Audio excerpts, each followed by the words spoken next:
Hey guys, subscribe for daily content. And if you're shopping for gear, make sure you check out the description for the newest items at some of the very best online retailers. There's also links for some of the items that I personally recommend. Thanks!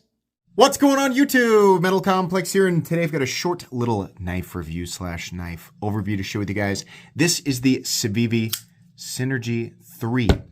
A lot of you might be thinking, that came out a while ago. Why are you just now reviewing it? This knife literally fell through the cracks. It actually, in the box, slipped behind the little shelf. And it was the same color, actually, as the shelf it was sitting on, and I just literally didn't see it. And I thought, oh my gosh, I need to cover this. I'm going to tell you guys right now, after carrying it for a little bit, I looked up the price and was completely shocked. We're going to talk about that price, but yikes. Thanks so much to Civivi for providing this knife to me for free for review. I appreciate that. If you're new to my channel and you're wondering, I wonder if that hinders his ability to give an honest review. No, it doesn't, as you're about to find out. But I do appreciate Civivi letting me take a look, and something that I do appreciate about Civivi and we is that they never tell me what to do or say, which is nice. As a reviewer, that should be how it works. They don't ever say, hey, we're going to need you to kind of, give this one a good old A+ there. No, they don't do that. They just say, here's our stuff. And that's something I appreciate. And it's worth pointing out to the people who are watching. Thanks to my patrons for supporting me, and please make sure to follow me on Instagram at metal_complex. If you decide you want to buy this, I'll link it down in the description, just like I always do. It absolutely helps my channel when you use those links, but that's entirely up to you. If you're going to do that, I would also suggest that you look at Civivi's other knives, because they make a lot of stuff with the exact same materials for quite a bit less money. A lot of this knife's direct competition is actually created by the same company. So take some time to look around. They do definitely make some excellent stuff. Let's go ahead and measure it. Overall length of the Synergy 3 is coming in at about 7.65 inches overall blade length. Is that right? Yeah. Blade length 3¼ cutting edge 3. Let's go ahead and do some size comparisons up against the Ontario Rat Model 1 and the Ontario Rat Model 2. Kind of in between. How about up against the Civivi Elementum? I mean, that's that's a good one right there, actually. It's a little bigger than the Civivi Elementum. And, if you're new, the size of the knife does not necessarily universally dictate the price. It's not like, big knife, more money. It's not. It's usually not the case, right? It'd have to be substantially larger to justify a percentage increase in price. Up against the CJRB Pyrite, you can see it's a little bigger there. How about up against the Spyderco Para 3 and doodly, let's do the old Demco 80 20.5, which, it's very similar actually to these knives all the way around. How's the action? The action's actually really nice. This has a inset liner, which is a nice feature, right? That's something that we don't always see in a budget territory knife, which this absolutely should be in. This absolutely should be in my own definition of the budget parameters pricing, sub $75, right? But it's nice to see an inset liner. That's one of the details here that makes this a little bit nicer than some of its competition. Easy access, no double clutch. I'm manipulating it with my left hand to show you, no problems there. Manipulating it right-handed, very nice actually. Detent's good, flipper tab is good, etc. Carry profile, thickness up against the Spyderco Para 3. It's actually a little bit thicker, but it's also contoured and it's textured, which in my book is kind of like, yeah, you get a pass for that because you're adding some elements of comfort, right? Length and height up against the PM2 and Para 3. Lengthwise, we're looking at similar length to the Para 3, a little longer. Height-wise, not quite. There's some areas that approach it, but not quite. Quite a bit smaller than the Spyderco PM2. Let's go ahead and weigh it. We are looking at some nicely, beautifully textured G10, a steel liner, and a blade of Nitro V, which as far as your budget steels go, admittedly, this is on the more expensive side. Does this make it a premium steel? No, not in there. But versus your D2s and your I don't know, your 12C27s and your 9CR18 MOVs and that stuff, right? The stuff that we expect to see in the budget territory. Absolutely. Your 440Cs, right? This is definitely more expensive steel.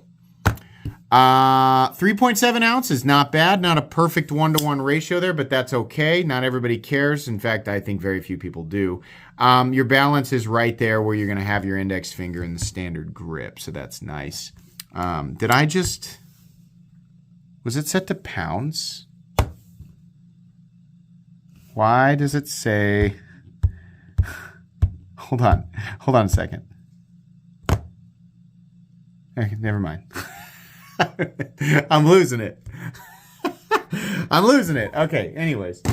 Let's go ahead and... maybe that thing needs a new battery. I think it's switching on its own. Let's go ahead and get out my tools. As per usual, my tools are very inexpensive and very recommendable. You can find them right down in the section of my description that talks about the tools I use on this channel. Your pivot is a T8. Your body screws are also a T8, which is good. Civivi's still doing that. Got a couple of T6 screws, not a big deal. Honestly, the overall construction is about as simple as your average Civivi. They're very easy to take apart, put back together, etc. As long as you have proper tools and a place to put your hardware, you should be good to go. I am actively fighting a sneeze, so I'm sorry if my face explodes all over the knife here. On an unrelated note, this knife will probably be given away at some point. I'll sneeze in a different direction, I promise. Let's go ahead and measure blade stock thickness. I bet this is probably 120, maybe even 115. Let's take a look. Okay, yeah, closer to 115 thousandths, so it's nice. Good cutting geometry. We waited, we checked the action, we did all that. Okay, let's move into the meat and potatoes. This is very similar to the other Synergy releases from the Wii company, right? We just have a Civivi version of it now. It is a very ergonomic design, and it's a good looking design, and it does set itself apart, admittedly, from Civivi's sort of folding steak knife cookie cutter thing that they've been doing for a long time. And that's fine, right? A lot of people like that look, and they like buying slight variations of that. I'm not making fun of anybody. I think that's fine. This is contoured, it's textured, it's beautifully comfortable outside of the Loch Ness Monster clip that they insist on putting all these things, but even then it's not bad. I like the sort of drop or slope of the drop point blade. By the way, this comes in a few different blade configurations. We've got like a trailing point or a Persian, this or that. We got a Tanto, and then we got this sort of drop point blade. And they all look nice. A couple of things that you don't normally see on budget knives, textured G10 like this and finished G10 like this. Yes, we see textured G10, but as far as like G10, I mean, this is nice. I mean, you have to aggressively try to just be like, it's just G10. Like you can't. It's not. I mean, it didn't cost that much more for them to do it, but let's not be aggressively, stupidly blind, right? It definitely is a little bit nicer. The edges are all nicely knocked down. The spine of the blade is radiused, which is again something that we don't normally see. And then the inset liner thing. And it's like any one of those elements, you might see them on a knife here or there that's in the budget territory. Sure, absolutely. Sometimes sub $50 knives, right? But all together and not approaching that $75 kind of threshold, not very often, right? I'm not trying to justify the price tag for this knife. I'm trying to point out that this is not a sub $50 knife. It's just not it's not a $93 knife. Like, let's be real here, right? And I know a lot of people are like, you're just talking about a $40 difference, right? It's coming from a guy who buys knives that cost $2,000. Well, it's by percentage, right? And we have to compare tier by tier. We have to compare reasonable competition because not everybody who watches my channel makes purchases like me. I'm also somebody who appreciates a good budget knife, but I have an absolute library of things to compare to, not only on my own channel, but just in my head, right? So I am, trying to give credit where it's due here. This is a nice knife, and it certainly stands out from a lot of the other budget stuff that we generally see, but it's just not. It's just $93 is just like too much, right? Good usable blade geometry. I'm like ending the review in the middle of it. Good functional EDC blade geometry. Nothing we've never seen before. Right? Civivi does one of the best factory edges in the budget territory. Absolutely, hands down, one of the best factory edges. I mean, we're actually approaching like a mirror polish on these. Like these factory edges are just insane. This one's got the black wash finish, which, okay, it's real tactical, right? Shadow Ninja, level 100, whatever. If that's your style, if that's your life, right? If you're like, I'm actually a level 100 ninja myself, right? So I got to buy the all black one. Well, then there you go, right? They do that. So there you go. They make them available to the general public, in fact. So you actually, believe it or not, don't have to be a level 100 ninja to purchase this. You can just go buy it with regular money. You don't even need ninja money, right? You just need regular money. All right, I'm poking fun here. Anyways, the fit and finish all the way around looks extremely good. The slight contouring and everything here just really, it makes this knife stand out a little bit, right? It's a little bit nicer. And I think maybe that's what they were hoping to capitalize on. But not quite. Just a little bit overshot, a little high there. Lanyard hole, backspacer, that's all nice. Pocket clip is nested. They just totally ignored the fact they could have put, milled a spot on the other side. They just didn't do it. Obviously, it'd mess up that texture pattern a little bit, but there's not much space there, and I think maybe finding a way to make it accessible for lefties would have been good. In and out of the pocket is fine. I mean, honestly, the texturing is, aggressive enough that it creates meaningful traction, but not so aggressive that I feel like it's going to absolutely destroy my pants. Over time, certainly, yeah. But those little ribs there are actually, fairly well rounded off. Let's see here. There is a stop pin located in the traditional position. Plenty of shouldering, very deep shouldering. No blade play up, down, left, or right. No lock stick. No double clutch. No pivot lash. Consistently smooth in here. Nice detent. Very similar to, and it is centered. I always forget to show people the centering. With no detent lash either. Very similar to other Civivis. Look, this is a nice knife. Had they come in at about $70, I think that I would have been like, yeah, okay, yeah, there are companies like Miguron out there doing the same, if not even better, for like $50, sure, right? Pretty heavy competition in some cases. But are we going to sit here and pretend that if Miguron got as big as Civivi, that their prices wouldn't increase if the demand for their knives was that high, right? I think the reason that Civivi can afford to pump out 7 new designs every 16 seconds is because they can pump money into other projects, right? In some cases, the additional markup, I think, is a little bit justified. But am I going to pay $93 for this knife? No. And I think the reason that it's still in stock in literally every single variant speaks volumes to that.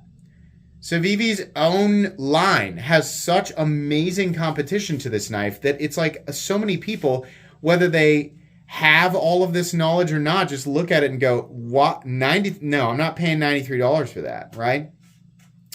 $70, $69.95. I think Giggity would have been a much better price for this knife. I just don't agree with that $93 price tag. And listen, it's coming from somebody who, number one, got this knife for free from Civivi, and number two, is a big fan of Civivi. If you look at my channel, I review a lot of Civivi knives, and generally, I enjoy them.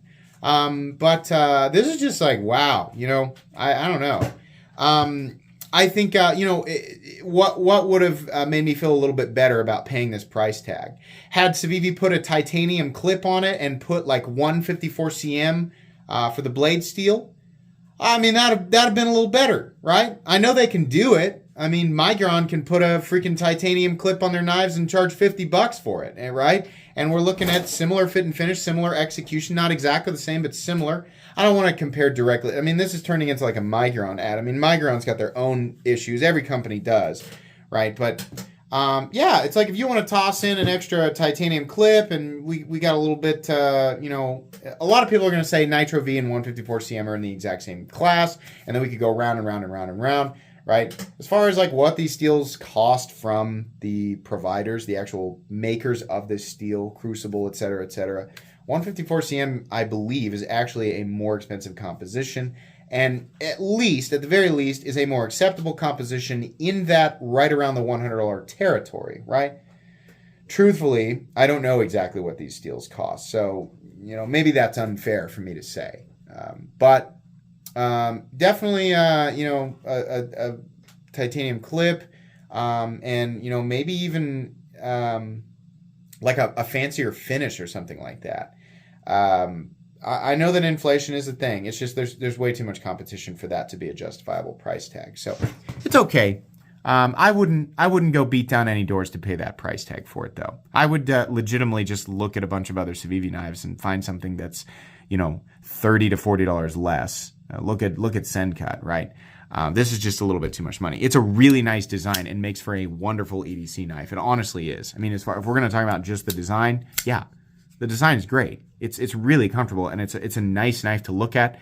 It's a nice knife to hold, to use, etc. Great cutting geometry, very easy to manipulate. If you're looking for something like that, and you can choke down that $93 price tag, then knock yourself out. But for everybody else, there's lots of other stuff out there that's you're going to get the same experience with for a lot less money. That's going to be pretty much it, guys. That's all I can say. Thanks again to Civivi for sending this in. I will absolutely give this knife away on a live stream at some point. Please make sure to follow me on Instagram at metal_complex. If you enjoyed this video, leave a like. If you'd like to check out my other content, I do, of course, have lots of videos of knives that are either expensive or inexpensive that I do or don't like, so check those out. And if you enjoy all my content, go ahead and click on that Metal Complex logo right there and subscribe because there's definitely more coming. Thanks again for watching, everybody, and have a great day.